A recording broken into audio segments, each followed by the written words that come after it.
이어서 요한계시록 12장입니다. 요한계시록 12장 4절부터 5절입니다.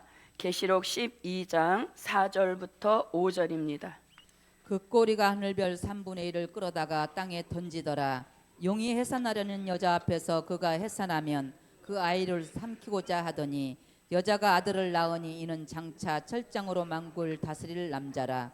그 아이를 하나님 앞과 그 보좌 앞으로 올려가더라. 아멘. 네, 자 그러면 12장 4절부터 요한계시록 12장 4절부터 말씀무장 들어갑니다. 자, 요한계시록 12장 4절에서는 이제 용이 12장 3절에서 용이 등장했습니다. 용이 등장해서 하는 일이 있습니다. 그 하는 일을 4절에서 두 가지로 나타냅니다. 자, 용이 하는 일 두 가지를 4절에서 동시에 기록하고 있습니다. 자, 먼저 이 용이 어떤 일을 하는가 하면 그 꼬리가 이렇게 했습니다. 자, 그럼 여기서 이제 그 꼬리가, 이 꼬리는 누구의 꼬리? 네, 용의 요한계시록 12장 3절 같이 등장했고, 그리고 이 용의 정체는 계시록 12장 7절로 9절과 요한계시록 20장 1절을 참고해 볼 때 그 용의 정체는 창세기에 등장했던 옛 뱀이요, 그리고 40일을 금식한 예수님을 시험했던 그 마귀를 가리키는 것이고, 또 아무 죄도 없는 용의 가정을 풍비박산 만들었던 그 사단을 가리키는 것입니다. 이제 용이 나타나서 어떤 일을 하는가 하면 그 꼬리로, 용의 꼬리로 하는 일이 그럼 꼬리라고 하니까 진짜 용의 꼬리가 나타나서 어떤 그런 일을 하는가? 꼬리는 그런 의미가 아닌 것입니다. 여기서 꼬리라고 하는 것은 이런 의미인 겁니다. 자, 용의 압박을 받는, 용의 지배를 받는, 자, 용의 지배를 받는 가장 말단 세력, 요거를 뭐라고 표현했다? 꼬리로 본 겁니다. 용의 꼬리로, 그러니까 정말 용이 꼬리가 있어서 그 용의 꼬리를 가지고 별을 떨어뜨린다, 이 뜻이 아니라 용의 지배, 즉 악의 세력의 지배를 받는 그 세력 중에서 가장 말단 세력을 꼬리로 말씀한 겁니다. 그러니까 힘이 없는 존재다, 악을 쓰면서도 가장 말단 세력의 피해를 받아서 하늘별 3분의 1이 땅에 떨어지는 그런 일들이 일어난다는 것이죠. 그래서 용이 등장해서 하는 첫 그 일이 하늘별 3분의 1을 끌어다가 땅에 던진다는 것입니다. 근데 어디로? 꼬리로. 꼬리라고 하는 것은 용의 지배를 받는 세력 중에서 가장 말단 세력으로서 힘이 약하다는 것입니다. 그 약한 용의 힘도 견디지 못해서 하늘별 3분의 1이 떨어지는 그런 일들이 마지막 때 발생한다는 것입니다. 자, 그럼 이제 보십시오. 그 꼬리가 하는 일이 뭐다? 하늘별 3분의 1을 이렇게 말씀합니다.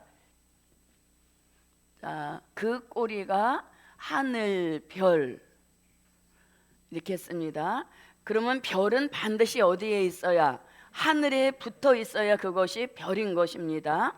그러면 이 별의 정체는 요한계시록 1장 20절을 참고해 볼 때 별은 우리 시대의 주의 종, 영적인 지도자를 뭘로 표현했다? 별로 표현한 것입니다. 그래서 하늘별 얼마를? 3분의 1을 끌어다가 어디 던지더라? 땅에 던지더라, 이렇게 합니다. 땅에 던지더라. 자, 요거는 그러니까 용의 말단 세력이 하늘별 3분의 1을 끌어다가 땅에 던지는 이 일은 성공을 한 것이죠. 하늘별 3분의 1을 끌어다가 땅에 던진 것은 용이 하고자 하는 그 일에 대해서 나름대로 성공을 했다는 얘기인 겁니다. 자, 그러면 여기서 하늘별 3분의 1을 끌어다가 이렇게 말씀합니다. 자, 별은 주의 종이고 지도자를 가리키는데 그 주의 종 지도자들이 얼마나 영적으로 분별이 없고 얼마나 영적으로 기운이 쇠진해져 있는지 꼬리에 맞아서도 땅에 떨어지는 이런 일들이 마지막 때 발생을 한다는 것입니다. 그래서 이 말씀을 통해서 주의 종들의 어떤 영역, 어떤 영권 이런 것들을 들여다볼 수 있는 말씀인 것입니다. 그래서 하늘별, 자 계시록 1장 20절을 한번 읽어봅니다. 내 본 것은 내 오른손에 7별의 비밀과 7 금촛대라. 7별은 7 교회의 사자요 7 촛대는 7 교회니라. 네, 별은 주의 종 영적 지도자를 가리키는 겁니다. 그 중에서 3분의 1을 끌어다가, 그러니까 세 사람 중에 한 사람은 떨어진 그런 별이 된다는 것이 오늘 용이 하고자 하는 일인 것입니다.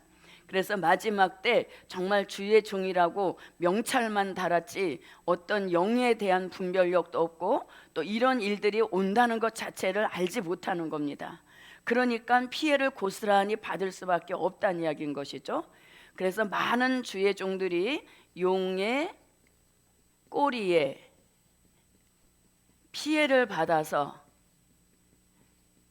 피해를 받게 된다는 것입니다.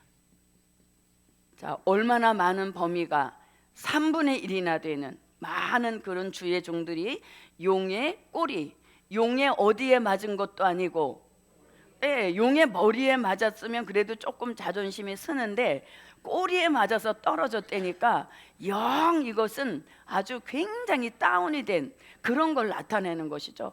물론 머리에 맞아서도 떨어져서는 절대 안 되지만 꼬리같이 가장 아주 약한 악의 세력 중에서도 그 영향력이 가장 약한 그런 세력에게 피해를 받아서 하늘에 붙들린 별이 되어 빛을 찬란하게 발해줘야 될 그 종들이 떨어진 신세가 되었다는 것이 이게 바로 별의 비밀인 것입니다. 그래서 저도 여러분도 별의 비밀을 바로 알아서 어떠한 일에 있어서도 떨어진 별의 신사가 돼서는 절대 안 되는 것이죠. 내가 떨어진 별이 돼서도 안 되겠고 또 떨어진 별을 쫓아가서도 안 되는 것입니다. 그래서 우리 시대에 참 주의할 것이 별이면 다 별이 아니라는 것입니다. 떨어진 별도 끝에는 별이라는 호칭을 갖게 되는 것이죠. 그래서 우리가 떨어졌으면 이 명찰 자체를 떼어버려야 성도들에게 피해가 가지 않는데 끝까지 명찰은 갖고 있다는 것입니다. 그래서 우리가 이 땅에 떨어졌다 할 때 떨어졌다는 건 무슨 뜻이냐? 하늘의 별이 떨어졌다라고 하는 것은 무슨 의미인가 하면 하나님과 영적 관계가 끝이 난 종을 일컬어서 떨어진 별 이렇게 하는 겁니다. 하나님과 영적 관계가 끝이 나서 아무 교통교제가 없어요. 그런 별을 떨어진 별이라고 하는 것입니다. 예를 들어보면 구약시대의 엘리 제사장입니다. 엘리는 그 시대에 3대 직분의 축복을 받았던 막강한 권력자, 막강한 명예자, 힘을 가지고 있는 그 상징 자체였습니다. 그래서 정치적으로는 사사, 또 영적으로는 제사장, 또 이렇게 종교적으로는 제사장, 영적으로는 선지자, 이 세 가지 직분을 함께 거머쥐었던 사람이 엘리인 것입니다. 그런데 이 엘리가 점점 부패해지는 것입니다. 그래서 우리가 사무엘상 3장 그쪽 이렇게 쭉 넘어가 보면 엘리가 왜 떨어진 별이 되었는지를 알려주고 있습니다. 엘리 제사장은 몸이 비대했다 그랬습니다. 몸이 비대했다니까 몸무게가 많이 나갔다 이런 뜻이 아니라 너무나 가진 권력은 많은 거에 비해서 그 에너지 소비를 하지 않았다는 것입니다.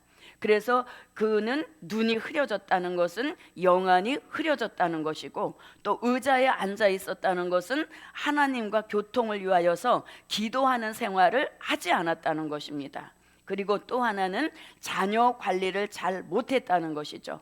그래서 자녀들이 그 제물로 올릴 고기를 먼저 건져서 먹지를 않나, 다양한 아주 부패한 행동들을 하고 있음에도 불구하고 자녀 관리를 잘 하지 않는 여러 가지 기타 등등 일로 인하여서 엘리는 이미 하나님과의 영적 관계가 끝이 났습니다.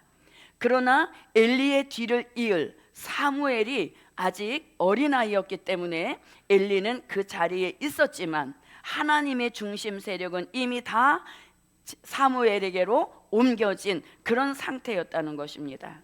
그래서 이렇게 지금 하늘별 3분의 1을 끌어다가 용의 꼬리에 끌어다가 땅에 던지는 이런 일로 인하여서 그 결과가 우리가 이미 배워온 말씀입니다.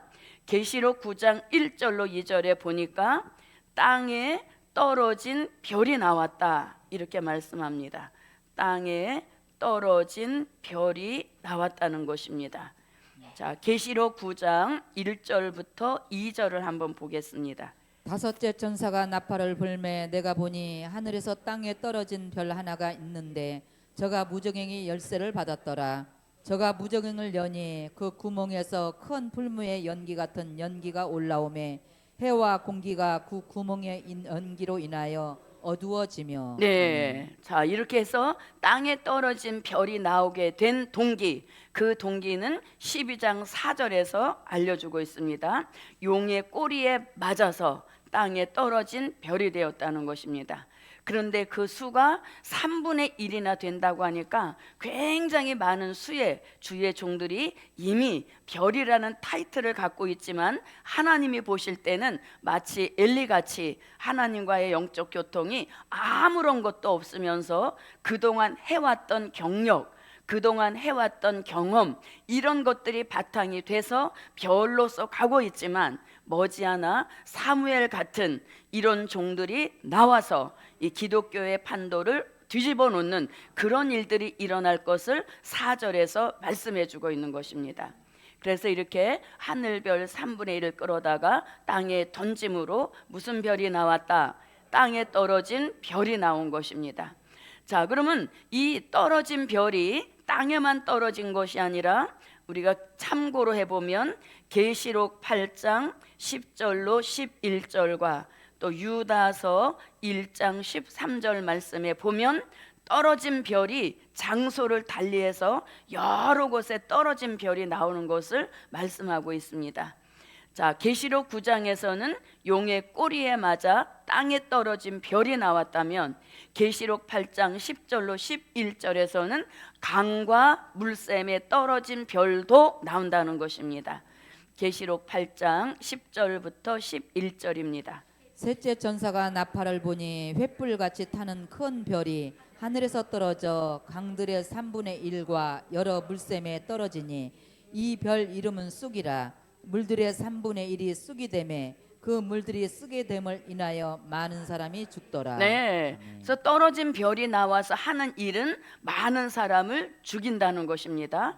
죽인다는 것은 영적인 의미를 뜻하는 것입니다. 그래서 강과 물샘에 떨어진 별은 쑥물을 내어서 많은 사람을 영적으로 죽인다는 것입니다. 또 유다서 1장 13절에서도 유리 방황하는 별도 있다는 것을 말씀해 줍니다.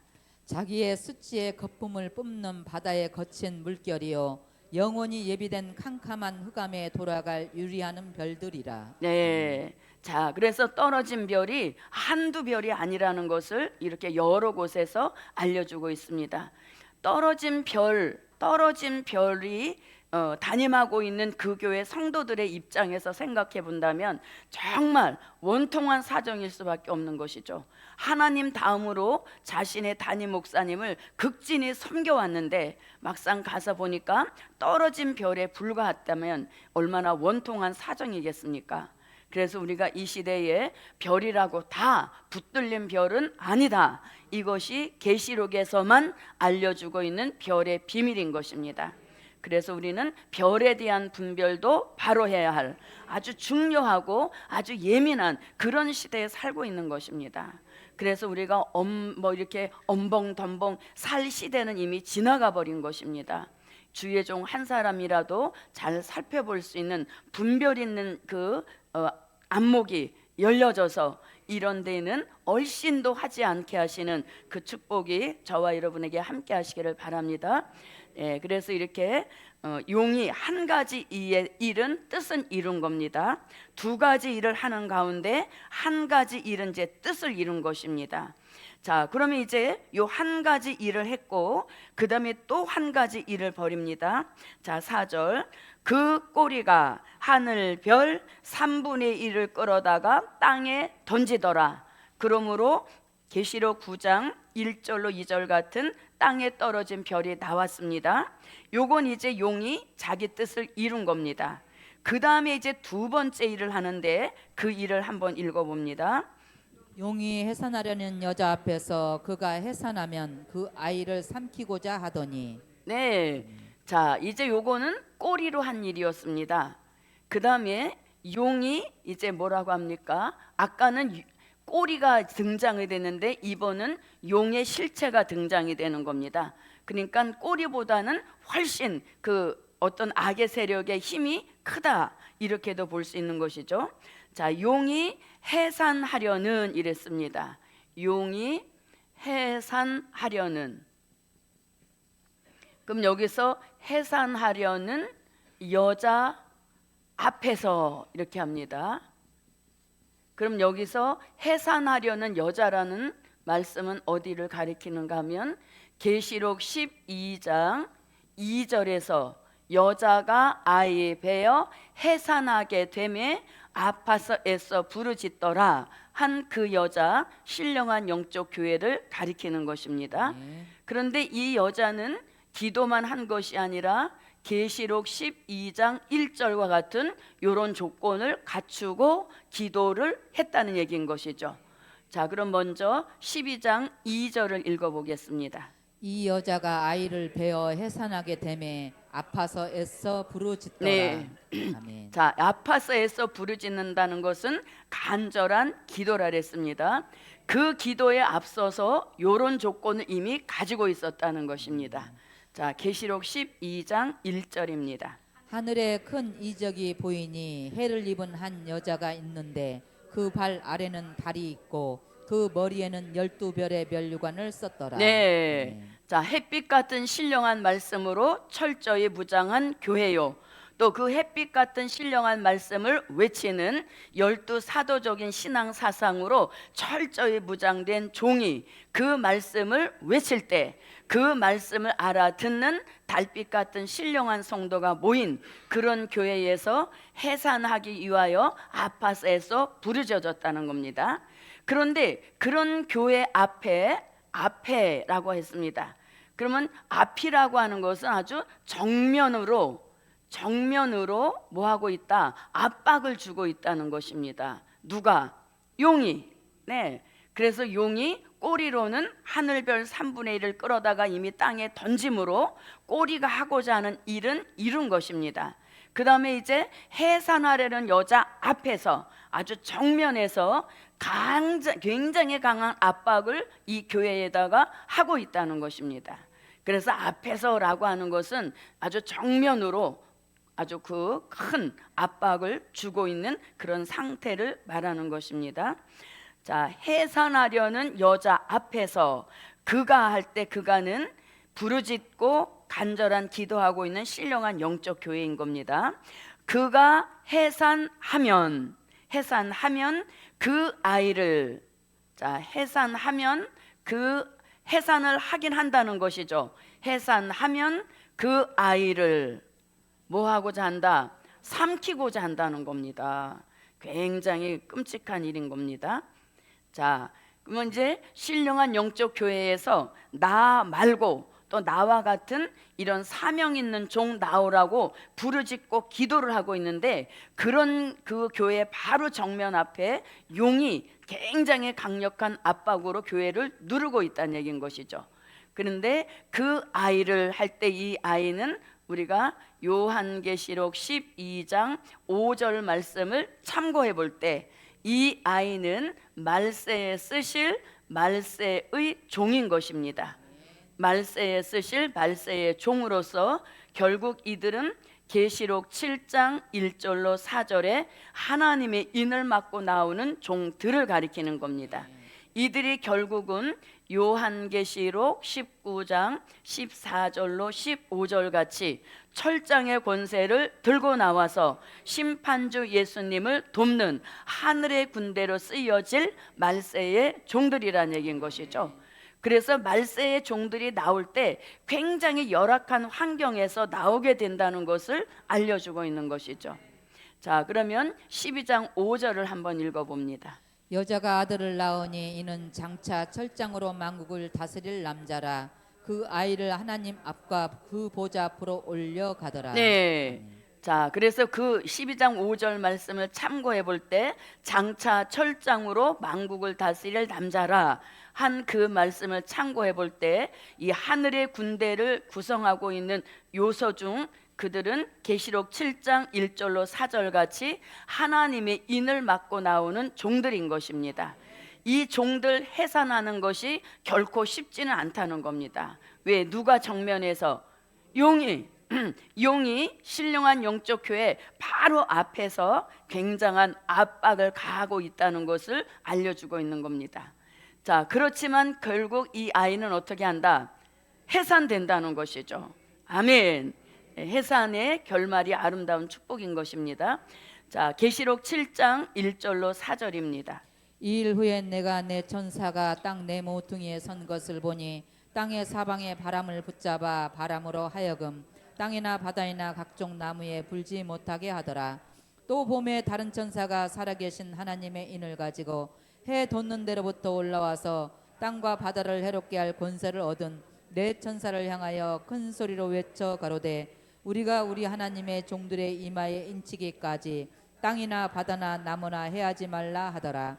내가 입맞은 자의 수를 들으니 이스라엘 자손의 각 지파 중에서 입맞은 자들이 14만 4천이니. 네, 입맞은 자들이 14만 4천. 결국 이 종들이 나오게 되면 이 종들에 의하여서 용의 입장도 굉장히 곤란해지는 것입니다.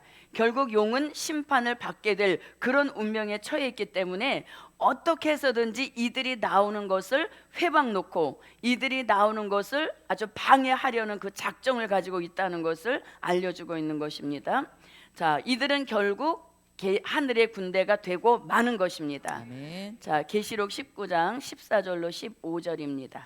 하늘에 있는 군대들이 희고 깨끗한 세마포를 입고 백마를 타고 그를 따르더라. 그의 입에서 이한검이 나오니 그것으로 만국을 치겠고 친히 저희를 철장으로 다스리며 또 친히 하나님 곧 전능하신 이의 맹렬한 진노의 포도주 틀을 밟겠고. 네. 아멘. 자, 결국은 해산되어서 하늘의 군대로 쓰여짐으로 압박 자체는 있지만 피해는 받지 않는다는 것이죠. 그래서 말세 교회는 이 결말까지도 이 말씀을 통해서 알려주고 있는 것입니다. 그래서 저도 여러분도 압박으로 인하여서 가끔 힘을 잃어버릴 수도 있지만 우리들은 하늘의 군대로 쓰여질 말세의 종의 그 자질 자체가 우리에게는 있는 것입니다. 왜냐하면 계시록 6장 2절에 백마의 사상도 무장시켜 주셨고 그 말씀을 통하여서 말세 종의 기질 그걸 이미 저와 여러분에게 무장시켜 주신 축복인 것이에요. 그래서 압박은 있지만 못 받지는 않는다. 피해받지는 않습니다. 예, 압박 속에 나오기 때문에 그만큼 내성도 강한 것이죠. 흐슨한 상태에서 나오게 되면 어떤 그 힘도 없는 그야말로 온실 속의 아이 같은 그렇게 자라지만 나오는 환경 자체에서 압박 속에 나왔기 때문에 그 종은 그만큼 강한 그런 신앙의 기질 같은 것을 가지고 나왔다는 얘기인 것이죠. 그래서 저도 여러분도 이 압박을 좀 느끼기는 해도 그런 압박이 올 때마다 우리에게는 뭘 주셨습니까? 기도의 그 부르짖는 역사를 주신 것이죠. 그래서 그 기도를 통해서 이 압박을 어떻게 차단해 버릴 수 있는 그런 기도의 능력자, 기도의 힘이 있는 종이 되어야겠습니다. 그래서 이제 정면에서 그 아이를 삼키고자 한다는 것입니다. 자, 아까 하늘별 3분의 1은 끌어다가 땅에 던져버려서 어떤 별 자체의 형태 자체는 남아있는 것이죠. 아멘. 네, 땅에 던지니까 별의 형태는 있잖아요. 그래서 떨어진 별이라는 그 이름이 계속 다니지 않습니까? 그러나 여기서는 삼켜버리면 흔적도 없어지는 겁니다. 그러니까 압박이 아까 하늘별이 받는 압박보다 삼키고자 한다는 이 압박이 더 강하게 들어온다는 얘기인 것이죠. 그래서 여기서 삼키고자 한다니까 이게 얼마나 용으로부터 강한 압박을 받고 있다는 것을 알려주는 거예요. 그래서 이 내리누르는 압박, 사방에서 이게 포위 같은 그런 압박보다 우리가 부르짖는 기도의 힘이 더 강할 때 말세 제단은 살아나는 것이에요. 근데 이게 비등비등할 때가 힘이 드는 겁니다. 압박하는 힘과 내가 부르짖는 힘이 비등비등할 때 맨날 시속 게임이 일어나죠. 그나마도 괜찮은 겁니다. 이 압박의 강도가 우리 교회보다 더 강하게 되어지면 우리 교회는 힘을 못 쓰는 거예요. 예, 그래서 이게 얼마나 말세 교회에 아주 그 열악한 환경을 지금 영적으로 주고 있다는 것을 바로 알으셔서 이 압박하는 힘보다 부르짖고 기도하는 그 힘이 더 강할 때 우리가 신령한 영적 교회로 승리도 하게 되는 것이고, 남자 아이 같은 사명자, 우리와 같은 사명자가 또 해산이 되면서 종된 자의 수가 채워지게 하시는 이런 역사를 받게 되는 거예요. 그런데 자 보십시오. 이렇게 삼키고자 했지만 5절에서는 여자가 아들을 낳으니 이렇게 됐죠. 그래서 여자가 아들을 낳는 것은 사실인 거예요. 그러면 우리는 이 계시록 12장 4절과 5절을 통해서 어떤 역사를 볼 수 있는가 하면, 자 보십시오. 4절, 그 꼬리가 하늘 별 3분의 1을 끌어다가 땅에 던지더라 그랬죠. 그러면 땅에 던져서 떨어진 별이 되었다는 것은 은혜시대 종입니까? 환란시대 종입니까? 은혜시대 종이죠. 왜냐하면은 지금 말세 사명자는 이제 막 해산을 하는 거예요. 신령한 영적인 교회에서 부르짖고 기도하는 그 힘을 통해서 해산이 돼서 이제 나오죠. 그런데 이들은 이미 하늘의 별같이 찬란하게 존재감을 드러내면서 쓰임받았던 종들이란 얘기인 것입니다. 그런데 그들이 자기 자신 영적 관리를 잘 못함으로 인하여서 꼬리와 같은 연약한 그 악의 세력, 가장 약한 그 세력에도 이기지 못하고 떨어진 별이 되었다. 이건 바로 은혜시대 종들이 서서히 마감해가는 장면을 말씀한 거예요. 그러면서 이제 태어나는 말세 사명자와 세대 교체가 이루어질 것을 4절과 5절에서 나타낸 것입니다. 그래서 저도 여러분도 이 말씀을 통해서 굉장히 큰 소망의 힘을 가져야 됩니다.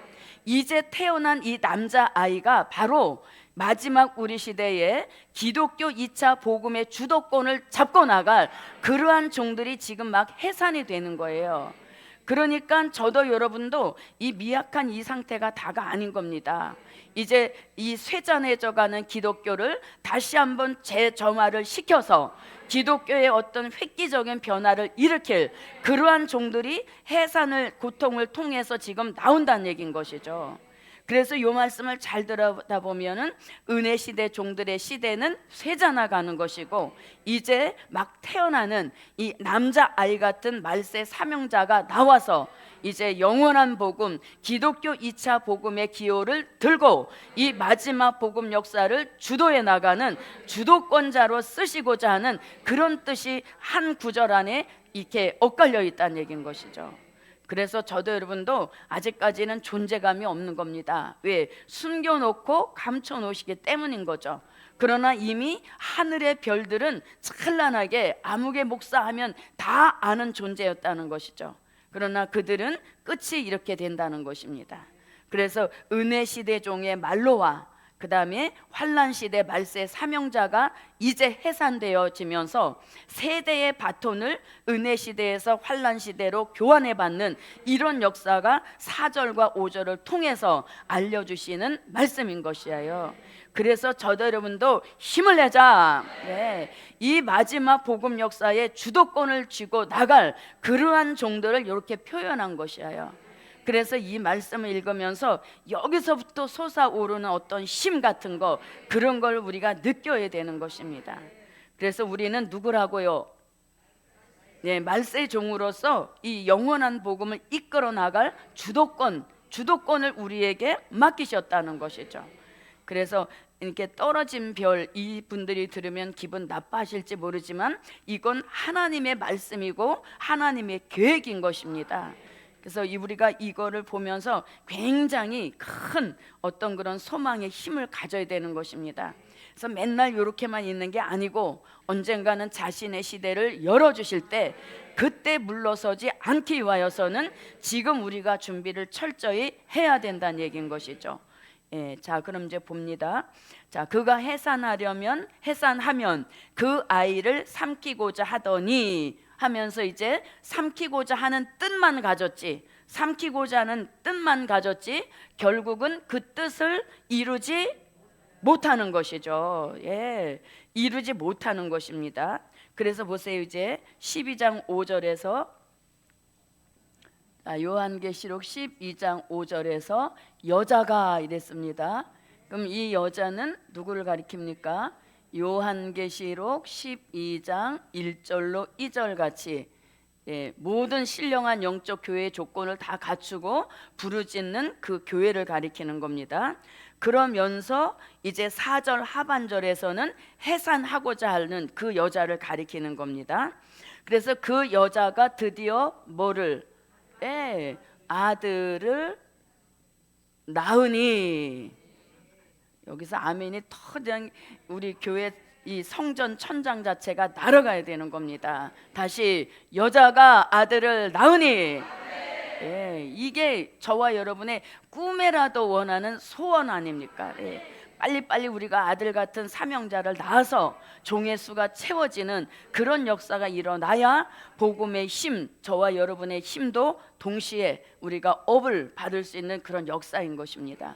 그래서 여자가 아들을 낳았다. 여기서 이제 아들을 낳았다 하니까 이거 어제 예수님으로 보면 절대 안 된다 그랬죠. 아들을 낳았다 할 때 이 아들은 본문에 보니까 이걸 또 다른 표현을 하니까 남자 아이다 이렇게도 말씀했습니다.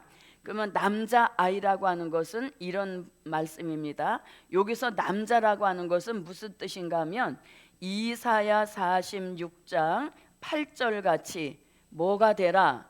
장부가 되라. 신앙만큼은 장부가 되라는 것입니다.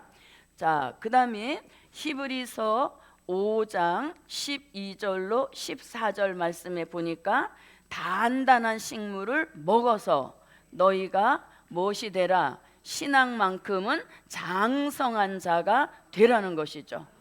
장성한 자가 되라는 것입니다. 이것이 남자라는 말씀 안에 들어가 있는 거예요. 그래서 여기서 남자아이라고 하니까 뭐 남자만 사명자인가? 이것이 아니라 남자라는 것은 이런 의미를 가지고 있는 것입니다. 신앙의 어떤 그 역사를 가리키는 겁니다. 이사야 46장 8절입니다. 너희 패역한 자들아 이 일을 기억하고 장부가 되라. 이 일을 다시 생각하라. 아멘. 네, 무엇이 되라? 장부가 되라. 이렇게 말씀합니다. 장부 같은 신앙이 되려면 양식부터 바꾸라는 것이죠. 뭘 먹지 말고, 젖을 먹지 말고, 젖을 먹으면 절대 장부의 신앙이 되지 못하는 것입니다. 그래서 양식부터 바꿀 때 우리가 장부 같은 장성한 신앙에 도달하게 되는 그런 역사를 받게 된다는 것입니다. 자, 히브리서 5장 12절부터 14절입니다. 때가 오려므로 너희가 마땅히 선생이 될 터인데 너희가 다시 하나님의 말씀의 초보가 무엇인지 누구에게 가르침을 받아야 할 것이니 젖이나 먹고 단단한 식물을 못 먹을 자가 되었도다.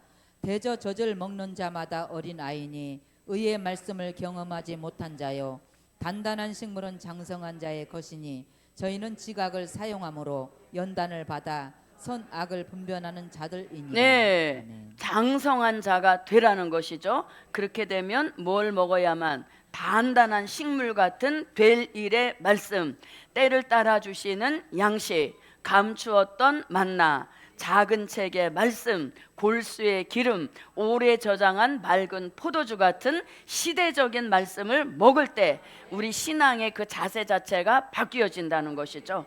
어린아이 차원을 벗어나서 이제는 장성한 분량 장부의 신앙의 소유자가 되라는 것이죠. 자, 그 다음에 미가 선지자도 미가서 5장 7절부터 9절 말씀에 보면 말씀 따라 이 시대에 장성한 신앙을 만들어 주시는 은혜가 있는데 그 은혜를 이슬 같은 은혜요 단비 같은 은혜다, 이렇게 말씀하고 있습니다. 자, 미가서 5장 7절부터 9절입니다.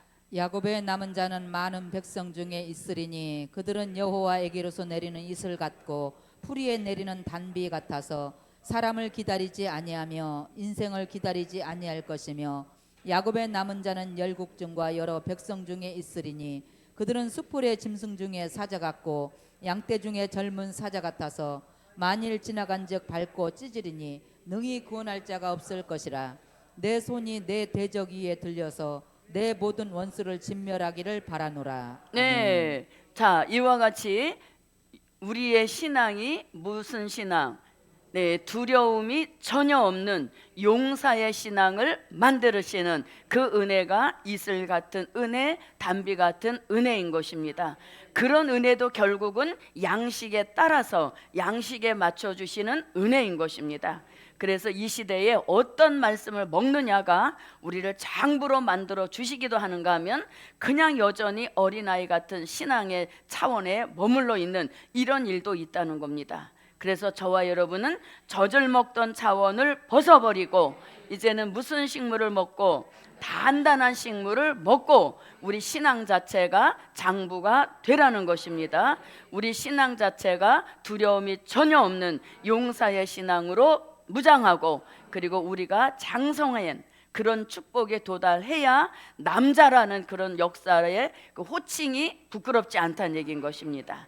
그래서 이렇게 남자는 이런 의미를 가지고 있는 겁니다. 그럼 아이라고 하는 건 뭔 뜻이냐? 자, 우리가 신앙 자체는 강한 용사의 신앙이지만 내면의 세계를 들여다보면 아이같이 순수함을 잊지 말으라는 것입니다. 아이같이 순수한 이거를 뭐 하지 마라, 순수함을 잃지 말라는 것이죠. 예, 그래서 우리가 이렇게 사귀어 보면은 겁나는 사람이 있습니다. 왜냐하면 너무 세상 말로 말하면 뭐라 그래야 되지? 너무 반짝반짝해서 접근하기가 좀 겁나는 그런 분들도 있잖아요. 예, 그래서 내면만큼은 아이같이 순수하라는 것입니다. 예, 그래서 늘 주의 종이 말씀하시잖아요. 예, 순수함을 잃지 말라고 하시는 것이죠.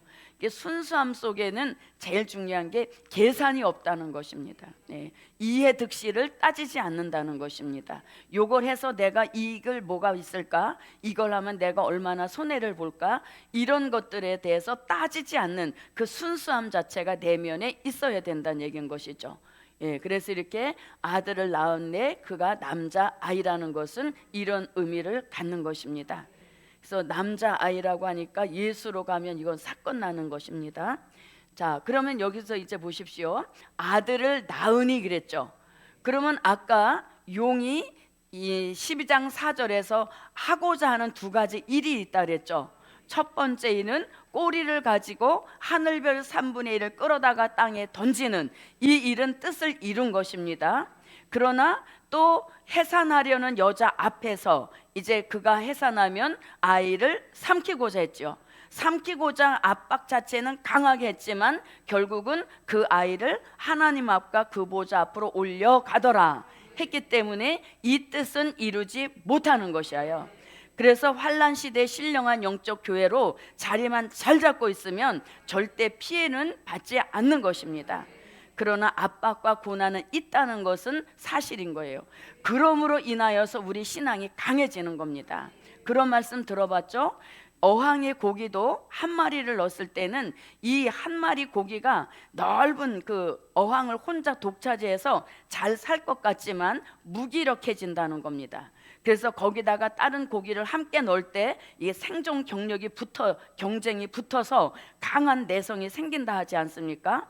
그래서 우리도 용의 압박을 붙여보시는 거예요.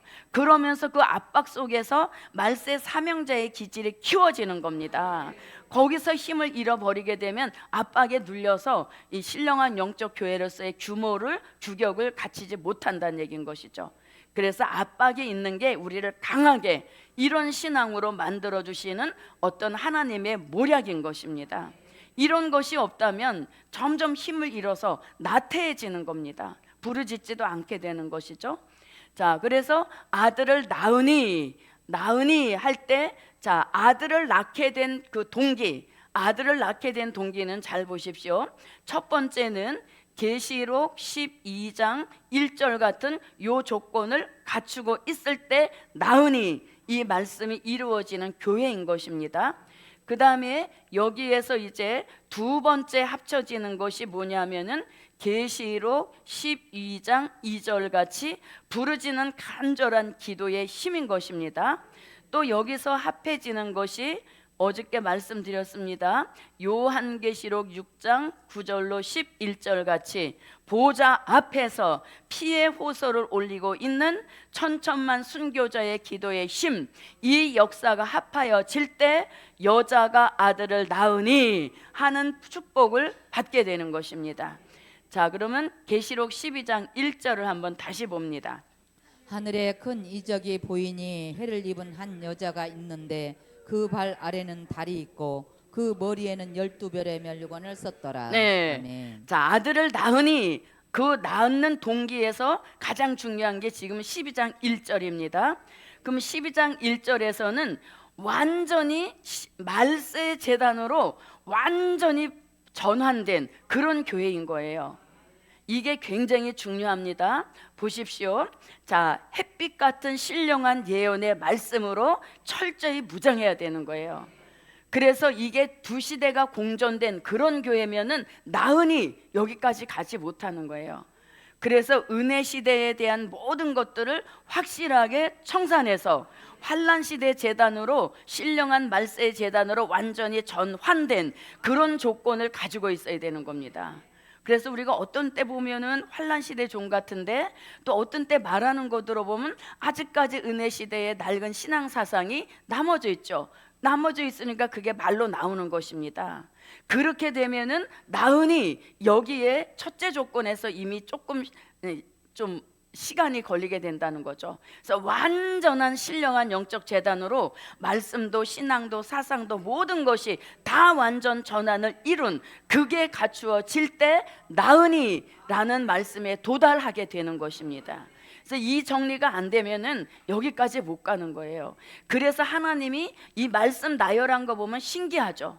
이거를 갖춘 후에 기도가 있어야 된다는 얘기인 겁니다.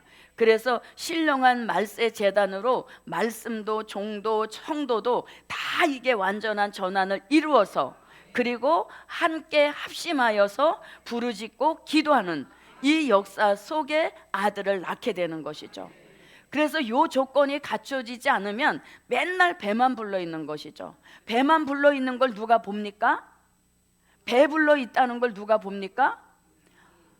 그렇지, 용이 보죠. 신령한 영적 교회 앞에서 이렇게 하니까 이 교회는 지금 해산하려고 아이를 베고 있구나. 이거를 용이 먼저 아는 거죠. 그러니까 베어 있는 상태를 보고 용은 계속 압박하는 거죠. 그러니까 이 베어 있는 상태가 오래 가면 시련과 연단이 오래 걸린다는 겁니다. 그래서 우리가 이 배어 있는 상태로 오래 가지 말고 말씀 아주 확실한 환란 시대로 전환된 환란 시대로 확실하게 전환된 말씀 그리고 전환된 종 그리고 전환된 성도 이게 똘똘 뭉쳐서 이제 부르짖고 기도하는 거예요. 그렇게 되면 용이 이거를 해하지 못하는 것입니다. 어정쩡하니까 용이 자꾸 와서 이거를 건드려 보는 거죠. 확실한 정체성을 드러내면 용도 감히 건드리지 못하는 것입니다. 그래서 요게 1번 조건으로 완전히 신령한 영적 교회로 전환이 되고, 그리고 그 말씀 붙들고 기도를 할 때 말씀과 기도가 합쳐지면 거기서 은혜라고 하는 힘이, 은혜라고 하는 에너지가 그 교회에 쏟아지는 것입니다. 그 힘을 통해서 남자의 사명자는 해산이 되어지는 거죠. 그래서 배가 불러있는 그 상태로만 가면 뭐만 길어진다고? 신원과 연단만 길어지죠. 왜? 용이 그걸 보고 있으니까 저 어떻게 해서든 저거 사산하게 만드는 거죠. 사산, 태어나지 못하도록 자꾸 공작 방해만 한다는 얘기인 겁니다. 그런 피해를 받는 교회는 자꾸 힘을 잃어버리는 것이죠. 예, 그래서 우리가 말세제단은 이게 정답인 거예요. 나으니 이렇게 돼 있잖아요. 그래서 길도 있고 답도 있는 거예요. 단 우리가 이런 역사가 완전히 전환이 되어서 진짜 누가 봐도 이제는 진짜 환란 시대 종이로구나, 말 한마디에서 찬양 하나에서도 완전한 환란 시대 종과 교회로 전환이 된 그런 상태에서 부르짖고 기도하면 이건 공식인 거예요. 공식. 수학에도 공식은 답인 하나이듯이 이건 낳게 돼 있다는 얘기인 것이죠. 예. 그래서 요게 전제 조건으로 꼭 합쳐지고, 또 이러한 교회가 될 때 그 교회는 순교자가 아낌없이 기도를 쏟아부어 주는 거죠. 왜? 이들이 빨리 나와야 자기들의 핏값을 갚는 이런 역사가 연이어 이어지기 때문에 이 순교자들도 다 보고 있는 겁니다. 정말 이 교회는 내 핏값을 갚아줄 진정한 환란 시대의 말세로구나, 말세의 교회로구나 하는 걸 순교자들도 더 잘 알고 있겠죠. 그러한 교회는 순교자도 아낌없이 쏟아 부어주시는 겁니다. 그래서 가장 중요한 것은 요거이고 그 다음에 이 상태인 것입니다.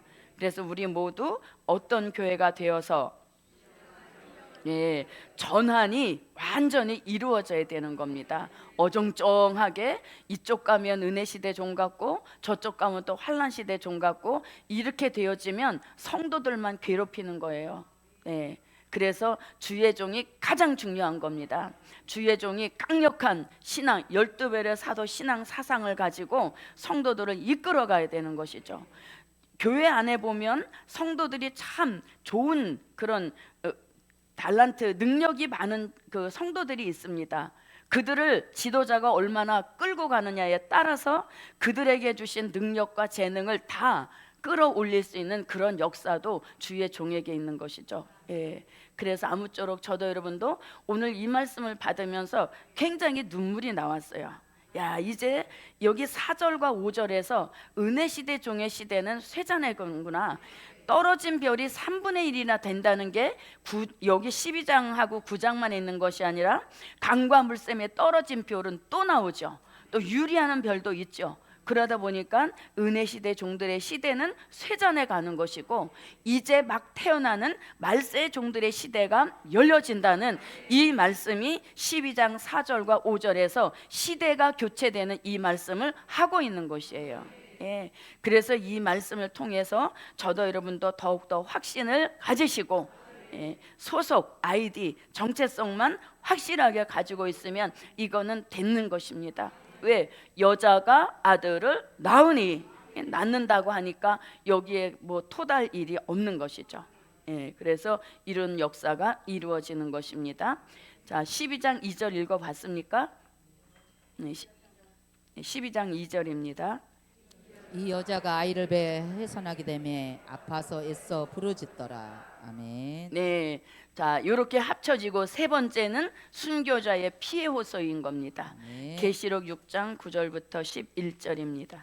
다섯째 인을 떼실 때에 내가 보니 하나님의 말씀과 저희의 가진 증거를 인하여 죽임을 당한 영혼들이 제단 아래 있어 큰 소리로 불러 가로되 거룩하고 참되신 대주제여 땅에 거하는 자들을 심판하여 우리 피를 신원하여 주지 아니하시기를 어느 때까지 하시려나이까 하니 각각 저희에게 흰 두루마기를 주시며 가라사대 아직 잠시 동안 쉬되 저희 동무 종들과 형제들도 자기처럼 죽임을 받아 그 수가 차기까지 하라 하시더라. 아멘. 그 수가 차기까지, 그래서 수는 채워진다는 것입니다.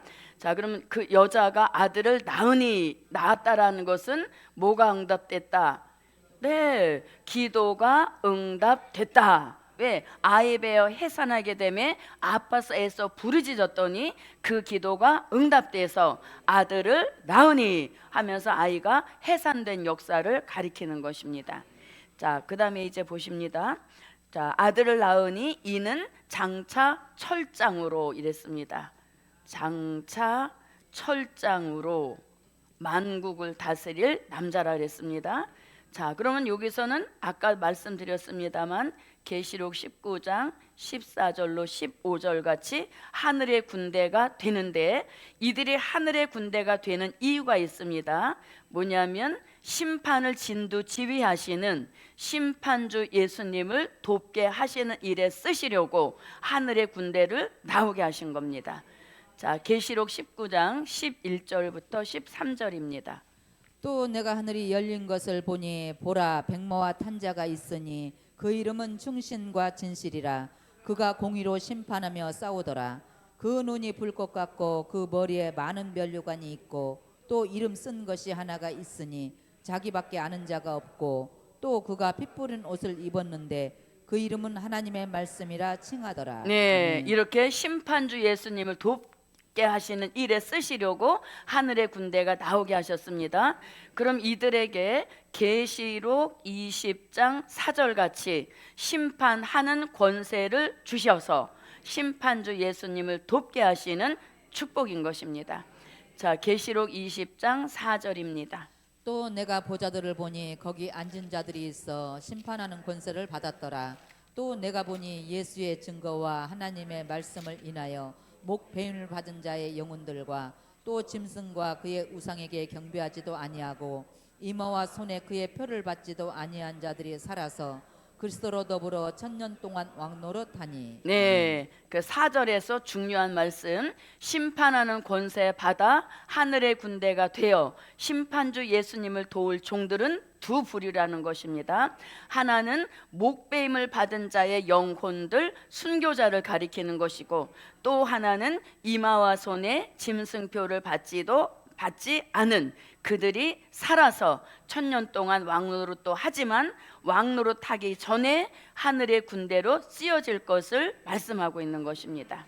그래서 이것이 일맥상통이 되는 겁니다. 그래서 여기서 낳은 남자아이는 마지막 때 쓰실 사명자, 하나님의 입맞은 종들이라는 것을 또 한 번 증명해 주는 겁니다.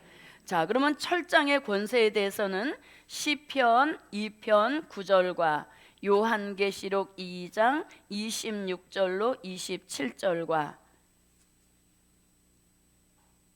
자, 그 다음에 요한계시록 12장 5절과 이 말씀은 철장 권세 받고 나오는 하늘 군대에 대한 말씀인데, 결국 이 말씀이 다 요한계시록 19장 14절로 15절에 가서 이루어지는 말씀인 겁니다.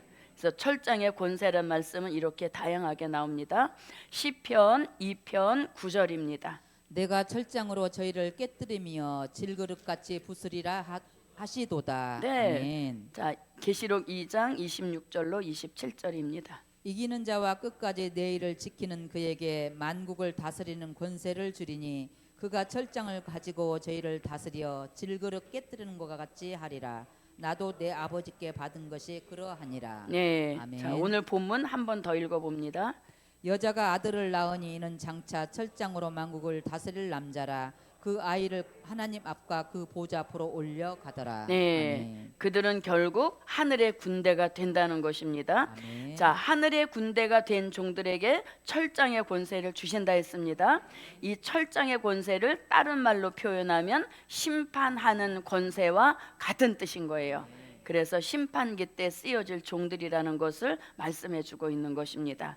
아무쪼록 저도 여러분도 자, 다스릴 남자라 그 아이를 이랬습니다. 그 아이를, 그럼 그 아이는 누구를 가리킵니까?